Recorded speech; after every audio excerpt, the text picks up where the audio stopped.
Кичево нема да ги наруши односите меѓу партнерите во коалицијата ВМРО-ДПМН Евлен, бидејќи Мицкоски изјави дека не слушнал дека Влен ќе го поддржи Фатмир Дехари во вториот круг. Го слушав да речеме Фатмир Лимани, кој што апсолутно не повика да се гласа против кандидатот на ВМРО-ДПМН во Кичево.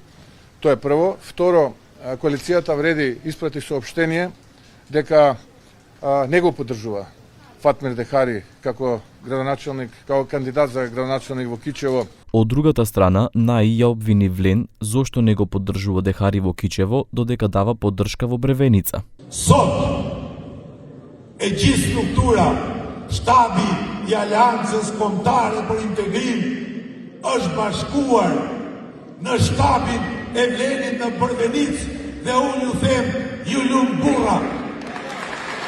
Shumë silën ai që ka gjenë e gjak shqiptare.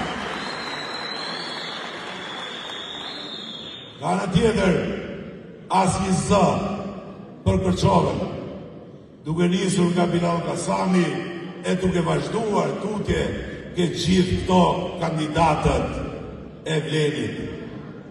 E s'mund ju them ju lumt. Ju them turp sonde, sepse s'jeni deklaru akoma. Инаку во Кичево во вториот круг ќе се надпреваруваат кандидатот на НАИ Фатмир Дехари и кандидатот на ВМРО-ДПМН Александар Јовановски. Пред неколку дена преку соопштение Влен информираше дека побарале повлекување на кандидатот на НАИ од трката за да се заштити достоинството на процесот по објавувањето на така наречените компрометирачки материјали. Понатаму од Влен истакна дека јавниот морал не се преговара и дека одлуката за тоа за кого ќе се гласа треба да ја донесат самите граѓани.